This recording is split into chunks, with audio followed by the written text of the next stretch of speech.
नमस्कार, Amar Ujala the bonus में आपका बहुत बहुत स्वागत है। मैं हूं आपके साथ अभिषेक गुप्ता और आप देखना शुरू कर चुके हैं कमोडिटी से जुड़ा हुआ खास शो एनर्जी मीटर, जिसमें हम लोग जानेंगे कच्चे तेल में ट्रेडर्स को क्या स्ट्रैटेजी बनानी चाहिए, टेक्निकल चार्ट पर कच्चा तेल कैसा लग रहा है और कच्चे तेल में अभी खरीदारी करें या फिर बिकवाली करें। और इन सभी सवालों का जवाब देने के लिए हमारे साथ जुड़ रहे हैं बेहद खास मेहमान, SEBI registered research analyst and धन के market expert Himanshu Arora. Sir आपका बहुत बहुत स्वागत है आज के शो में। जी थैंक यू सो मच। चलिए चर्चा शुरू करेंगे, लेकिन इससे पहले बहुत महत्वपूर्ण, क्योंकि डेटा इन्वेंट्री जो क्रूड के डेटा हैं वो यहाँ पर आ गए हैं। सबसे पहले उस पर बातचीत कर लेते हैं। 10 जून को जो स्टॉक बदलाव था वो -7.22 मिलियन बैरल था, जो कि अब यहाँ पर देख सकते हैं आप स्क्रीन पर -8.26 के आसपास यहाँ पर पहुँच गया है। सर बाकी सारी बातें हम लोग करेंगे, लेकिन ताज़ा जो आंकड़े आए हैं इस पर पहले टिप्पणी आपकी। जी कल रात को जो एपीए की इन्वेंट्री आई थी उसके अकॉर्डिंग भी अब हमारी जो इन्वेंट्री है वो कम हुई है, और जो अभी डेटा आया है उसमें भी इन्वेंट्री कम हुई है। शायद इसी वजह से प्राइसेस में थोड़ी सी अपसाइड देखने को मिली है, but otherwise fundamentally long term के पॉइंट ऑफ व्यू से प्राइसेस में कुछ खास तेजी नहीं है। तो रात को जो एपीए की इन्वेंट्री आई थी वो भी अप्रॉक्सीमेटली 8.25 8.5 मिलियन बैरल्स नेगेटिव के आसपास की थी। अभी जो ईआईए आया है वो भी आपका 8.25 मिलियन बैरल्स नेगेटिव का है।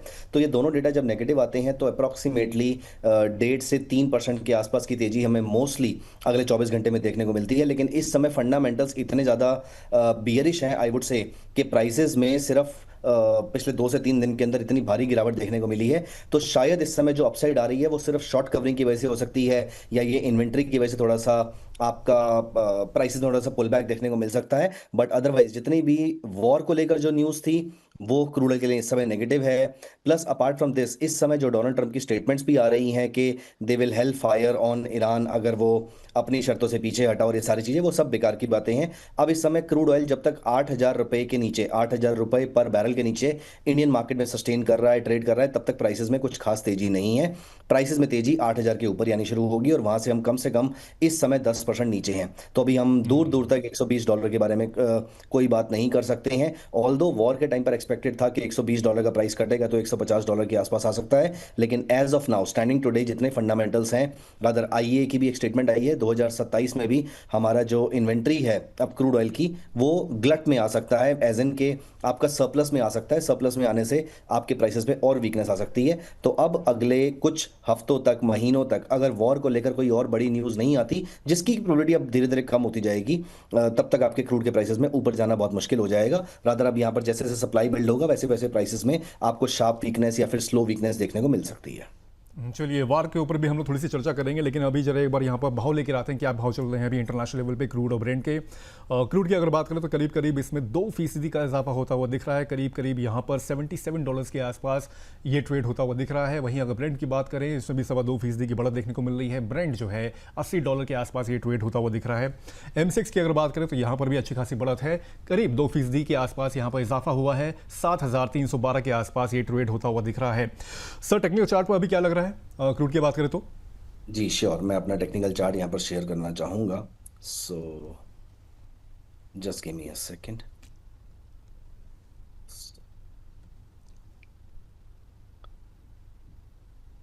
सो ये हमारा टेक्निकल चार्ट है क्रूड ऑयल का। अगर हम यहाँ पर देखें जी तो लॉन्ग टर्म के पॉइंट ऑफ व्यू से अगर हम यहाँ पर एक बड़ा एनालिसिस करें, सो ये मंथली चार्ट पे आपके प्राइसेस में एक ऊपर डोजी बनी थी जिसका लो फिलहाल इस महीने में अभी रिसेंटली 2 दिन पहले ब्रेक हुआ है, which is not a good sign for crude oil prices. मतलब फॉर अ कंट्री हमारे लिए अच्छा हो सकता है, लेकिन प्राइसेस जो है अब बुलिश जाएंगे इसके चांसेस रिलेटिवली कम होते जा रहे हैं। अभी ऑल्दो इस महीने को खत्म होने में 13 दिन के आसपास और बाकी हैं। अगर प्राइसेस 7,600 700 के नीचे सस्टेन करते हैं तो यहाँ से हमें लगता है कि ये वाला जो टॉप अभी लगा था 11,000 के आसपास का, ये आपका अगले कुछ महीनों या सालों तक का अल्टीमेट टॉप हो सकता है।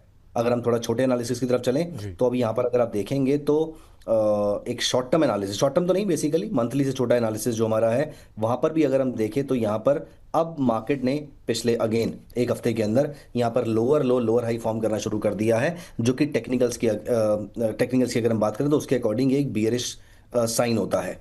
अब हम यहाँ पर बिल्कुल अपने जो हमारे काम का टाइम फ्रेम है उस पे आते हैं। तो ब्रॉडर टाइम फ्रेम पे हम यहाँ पर नोटिस करें तो मोटा मोटा आपके प्राइसेस में अब बियरिशनेस ज़्यादा दिख रही है, एंड ऑफ कोर्स रीज़न हम सबको मालूम है कि क्या रीज़न है उसका। और यहाँ पर भी अगर आप देखें तो ये हमारा एक जो लेवल था इसके नीचे प्राइसेस ने सस्टेन करना शुरू कर दिया है। ये 8,000 के आसपास का जो लेवल था, इसके नीचे प्राइसेस ने 3 दिन पहले सस्टेन करना शुरू कर दिया था, और लगातार प्राइसेस जो है वो लोअर लो लोअर हाई बनाते जा रहे हैं। अब हमें जितने भी यहाँ पे पुल बैक देखने को मिलेंगे, जैसे आज 2% का देखने को मिला, हो सकता है 2-4 दिन के अंदर यहाँ पे 4-5-6% के आसपास का मूव और देखने को मिल जाए। लेकिन 8,700 8,800 के स्टॉप लॉस से अब प्राइसेस जो है वो मोटा मोटा लॉन्ग टर्म के पॉइंट ऑफ व्यू से बियरिश ही हैं। अब प्राइसेस में तेजी से सिर्फ इसके बाद ही आएगी, जहां पर हम दोबारा ऑल टाइम हाई के बारे में कभी सोच सकते हैं, लेकिन वो अब शॉर्ट टर्म के अंदर तो बहुत दूर दूर तक नहीं दिख रहा है। तो जितने भी पुल बैक्स आएंगे, they should be seen as a opportunity to sell. मैं यहाँ पर अपने व्यूअर्स को याद दिला देता हूँ कि 2014 की अगर हम बात करें तो 2014 में ऑयल के प्राइसेस $100 के ऊपर चले गए थे, और वहां से फिर उसके बाद चाइना को लेकर न्यूज आई कि चाइना में हमारा हार्ड लैंडिंग हो सकती है, यूरोजोन का क्राइसिस आया। इन सारे कारणों की वजह से प्राइसेस में जब गिरावट आनी शुरू हुई थी तो वो अप्रॉक्सीमेटली $26 के आसपास आ गए थे। तो ये आप हमारे व्यूअर्स ये बिल्कुल भी भ्रम में ना रहें कि प्राइसेस ज्यादा से ज्यादा कितना ही नीचे जा सकते हैं। ऑल्दो मैं यहाँ पर ये नहीं कह रहा कि प्राइसेस $26 ही चले जाएंगे। आज की डिमांड कल की डिमांड से बहुत ज्यादा है, बहुत अलग है। पॉपुलेशन बढ़ चुकी है तो एक डिमांड भी बढ़ चुकी है, सप्लाई भी कम हो चुकी है। लेकिन फिर भी प्राइसेस जो है क्रूड ऑयल के वो सिक्लिकल होते हैं। तो जब प्राइसेस किसी एक डायरेक्शन में बहुत ज्यादा, देखिए एक चीज हमें समझने की जरूरत है थोड़ा सा, जी। यहाँ पर मैं थोड़ा सा ज्यादा टाइम लूंगा यहाँ पर बोलने के लिए, please no with your problem sir, no permission. Problem. तो यहाँ पर हमारे जो कमोडिटीज होती है ना, वो सारी की सारी कमोडिटी, मैं यहाँ पर सिर्फ क्रूड की बात नहीं कर रहा, सारी की सारी कमोडिटीज जो होती हैं वो सिक्लिकल होती हैं। अब वो ये नहीं पता कि वो यहाँ से जब ऊपर जाएंगी तो कितना ऊपर जाएंगी, और नीचे जाएंगी तो कितना नीचे जाएंगी।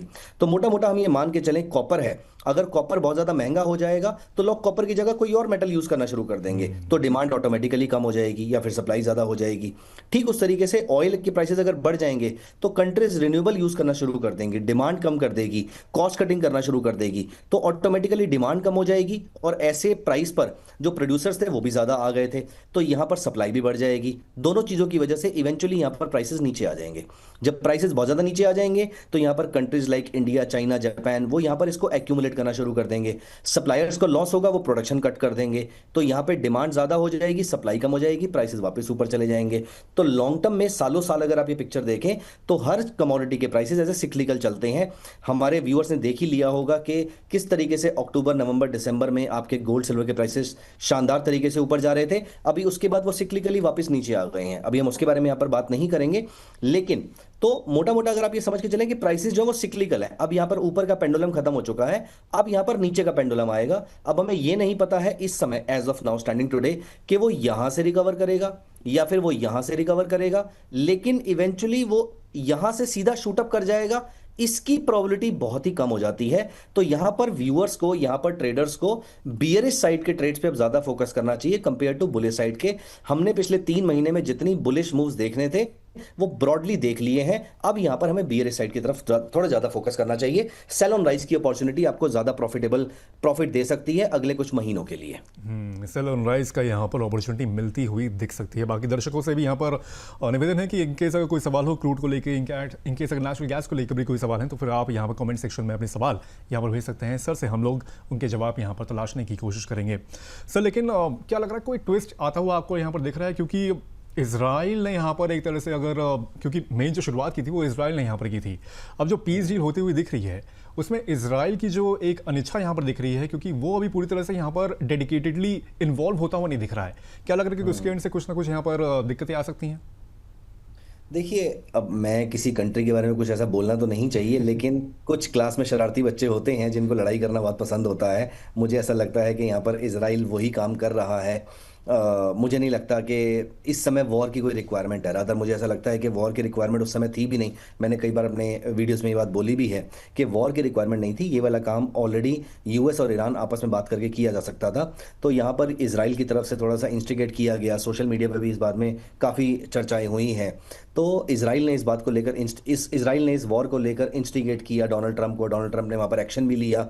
बट इवेंचुअली अगर हम सोचें पिछले 3 से 4 महीने के अंदर हमने इवेंचुअली क्या अचीव किया? हमने ऐसा कुछ भी अचीव नहीं किया है जो बिना वॉर के अचीव नहीं किया जा सकता था। आज अगर हम यहाँ पर बोलें कि ईरान कह रहा है कि मैं स्ट्रेट ऑफ हॉर्मुज पर टोल नहीं लगाऊंगा, वो पहले भी नहीं लग रहा था। ईरान कहता है कि मैं न्यूक्लियर वेपन नहीं बना रहा, वो अभी भी नहीं बन रहे थे। आप ऑलरेडी उसके ऊपर एक छोटा सा अटैक करके उस चीज़ को खत्म कर सकते थे। सो वो कुछ ऐसी बड़ी चीज़ हमने अचीव नहीं करी है जहां पर हम मिडल ईस्ट में पीस को लेकर आ पाए।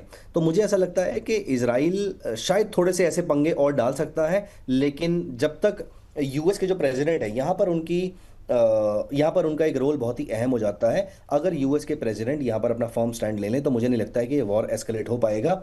और मुझे पर्सनली ऐसा लगता है कि that he is a very strong capitalist person. वो डेफिनेटली अपना यहाँ पर स्टैंड लेंगे, क्योंकि अब प्रॉब्लम उनकी कंट्री के ऊपर आनी शुरू हो जाएगी। मैंने स्टार्टिंग में भी ये कई बार ये बात बोली है कि जब तक यूएस को इस वॉर से बेनिफिट हो रहा है, यूएस इस वॉर को सिर्फ तभी तक ही लड़ेगा।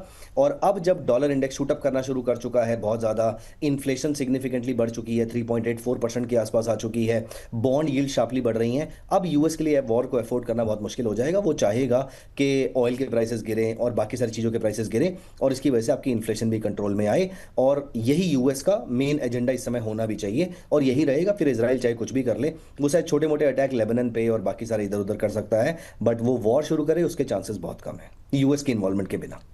यूएस के यहाँ पर मिड टर्म इलेक्शन होने हैं, इसराइल के भी इलेक्शन होने बाकी है, तो दोनों अपने अपने एक तरह से मोटिव जो हैं उनको यहाँ पर तलाशते हुए दिख रहे हैं। सर एक चीज़ और, जैसे कि मार्च के बाद अगर देखा जाए, जब ये जो पॉलिटिकल टेंशन वॉर वाली सिचुएशन शुरू हुई थी, उसके बाद से 40% तक आज अगर हम लोग देखें करंट सिनेरियो में यहाँ पर भाव गिर चुके हैं।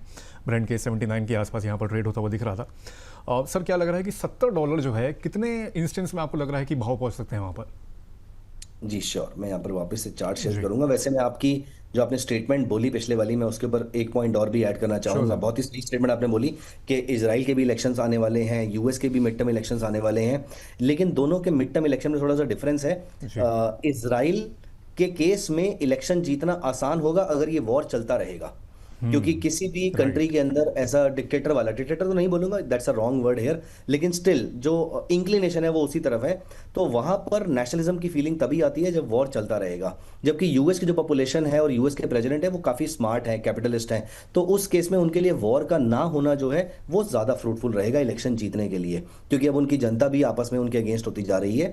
सो इस पॉइंट ऑफ व्यू से मुझे लगता है कि यूएस नहीं चाहेगा कि वो वॉर को और एस्केलेट करे, जबकि इसराइल चाहता रहेगा, क्योंकि दोनों के अब यहाँ पर कॉन्फ्लिक्ट ऑफ इंटरेस्ट है। इसराइल का इंटरेस्ट इस बात में है कि वॉर चलता रहे, और यूएस का इस बात में है कि वॉर ना चले। अब मैं आपके क्वेश्चन के ऊपर आता हूं जी कि यहां पर अगर हम 2026 जनवरी से अगर हम यहां पर देखें, तो इस जगह पर यहां से हमने इस रैली को प्राइमरीली स्टार्ट किया था, 5,000 रुपए से हमने यहां पर स्टार्ट किया था, और 11,000 के आसपास हम गए थे। 61% रिट्रेसमेंट पे इस समय हम यहां पर खड़े हुए हैं, which is a very very strong level. तो यहां पे जो हमारे प्राइसेस हैं वो जब अगर पुल बैक लेंगे तो शायद 8,000 के लेवल के आसपास तक एक बार को पुल बैक आ सकता है, लेकिन उसके बाद प्राइसेस 8,800 के ऊपर जाएंगे, इसकी प्रोबेबिलिटी बहुत कम है। तो प्राइसेस या तो यहां पर साइडवेज रह सकते हैं इस पर्टिकुलर रेंज के अंदर, और एक लंबे पीरियड तक साइडवेज रह सकते हैं। इससे पहले कि हमारे कोई व्यूअर्स ये सोचेंगे प्राइसेस कितना ही साइडवेज रह लेंगे, क्रूड ऑयल में तो वॉलिटिलिटी बनी रहती है। आपको एग्जांपल सामने दिख रहा है गोल्ड और सिल्वर का, एक ऐसा जंगली प्रोडक्ट जैसे कि सिल्वर हमारा है, इतना वॉलेटाइल प्रोडक्ट है, लेकिन आजकल वो बिल्कुल मूव नहीं करता है, बिल्कुल वैसे मूव्स नहीं आ रहे हैं। तो ये कमोडिटी मार्केट, स्पेशली कमोडिटी की जब सुपर साइकिल चल रही होती है, जी वो इसी तरीके से बिहेव करती है। मतलब आई हैव बीन फॉर्चुनेट कि मैं ये तीसरी कमोडिटी सुपर साइकिल देख रहा हूं अपनी लाइफ में। तो यहां पर ऐसा ही होता है। अब ये प्राइसेस में वाइल्ड मूव्स जो है वो ब्रॉडली खत्म होने शुरू हो जाएंगे। बस एक चीज को लेकर अभी कंफर्मेशन नहीं आ रही है या श्योरिटी नहीं आ रही है, मैं बोलूं कॉन्फिडेंस नहीं आ रहा कि प्राइसेस यहां पर साइडवेज टाइम पास करते रहेंगे या फिर प्राइसेस यहां पे वापस 5,000 के लेवल तक जाकर पहुंच जाएंगे। बस वो करेक्शन प्राइस की होगी या टाइम की होगी, ये जज कर पाना हमारे लिए मुश्किल हो सकता है। जैसे सिल्वर के केस में थोड़ा बहुत प्राइस का हुआ है, लेकिन प्राइमरीली टाइम का चल रहा है। अब यहां पर क्रूड ऑयल में देखना पड़ेगा अगले 6 से 8 महीने के आसपास प्राइस करेक्शन लीड करती है या टाइम करेक्शन, या फिर दोनों साथ में चलते हैं। लेकिन प्राइसेस का ऊपर जाना तो डेफिनेटली बहुत ज्यादा मुश्किल रहेगा। कमोडिटी की सुपर साइकिल के अंदर एक ही बार एक बड़ा मूव आता है, उसके बाद प्राइसेस जो है वो शांत हो जाते हैं लंबे पीरियड के लिए। लेकिन जैसे सर आप बोल रहे हैं कि प्राइस का ऊपर जाना थोड़ा सा मुश्किल है, इसी बीच इससे ही जुड़ा एक सवाल यहाँ पर हमारे दर्शक पूछ रहे हैं, मुकेश घर करके हैं, पूछ रहे हैं कि 7,800 रुपए के आ सकता है क्रूड अगले 10 दिनों में?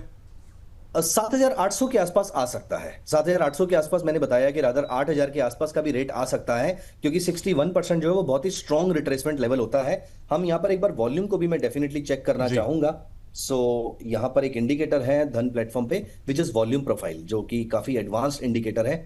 तो मैं यहाँ पे बॉटम से टॉप को जब कनेक्ट करता हूं, तो यहाँ पर हमें देखने को मिलता है कि सबसे बड़े वॉल्यूम्स जो हमारे मार्केट के गिरते टाइम आए थे वो इस लेवल के आसपास आए थे। तो यस, 8,000 के आसपास तक तो प्राइसेस आ ही सकते हैं। और बस सिर्फ अब प्राइसेस जो है वो 7,000 के नीचे अगर सस्टेन नहीं करेंगे, जिसके चांसेस अभी इमीडिएटली कम लगते हैं क्योंकि प्राइसेस में काफी शार्प गिरावट आई है, तो एक बार पुल बैक आना चाहिए। तो 7,800 से 8,000 के आसपास के प्राइसेस देखने को मिल सकते हैं, अगले 8 से 10 दिनों के अंदर देखने को मिल सकते हैं। हो सकता है उससे पहले भी देखने को मिल जाए, क्योंकि मार्केट में अगर गिरावट शार्प आई है तो एक बार पुल बैक भी थोड़ा सा अच्छा आ सकता है यहाँ पर। सो उस चीज़ को ध्यान में रखते हुए कुछ अभी पोजीशन बना सकते हैं इसमें। देखिए यहाँ पर मेरा पोजीशन, मेरा व्यू जो रहेगा वो बेचने का ही रहेगा।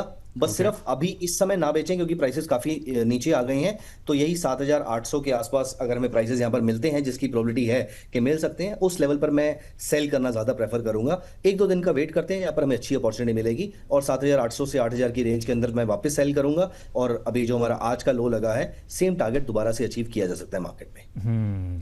सर इसके अलावा एक और दर्शक हैं नरेश गुप्ता जी, ये कह रहे हैं कि good evening sir, please share intraday level of crude mini and natural gas mini. Sir please बता या दीजिएगा, श्योर, मार्गदर्शन कर दें आप। Sure sure sure. तो यहाँ पर इंट्राडे में अगर आपको क्रूड ऑयल में ट्रेड करना है तो बहुत ही सिंपल तरीका है। यहाँ पर अभी तो फिलहाल इन्वेंट्री के बाद प्राइसेस में एक बार शार्प तेजी देखने को मिली है, लेकिन अगर अब आपको प्राइसेस वापस 7,300 के आसपास देखने को मिलते हैं तो यहाँ पर बाई किया जा सकता है। इंट्राडे में प्राइसेस जो है वो बुलिश हैं, 2-4 दिन के लिए भी प्राइसेस बुलिश रह सकते हैं, 7,800 तक के लेवल भी देखने को मिल सकते हैं।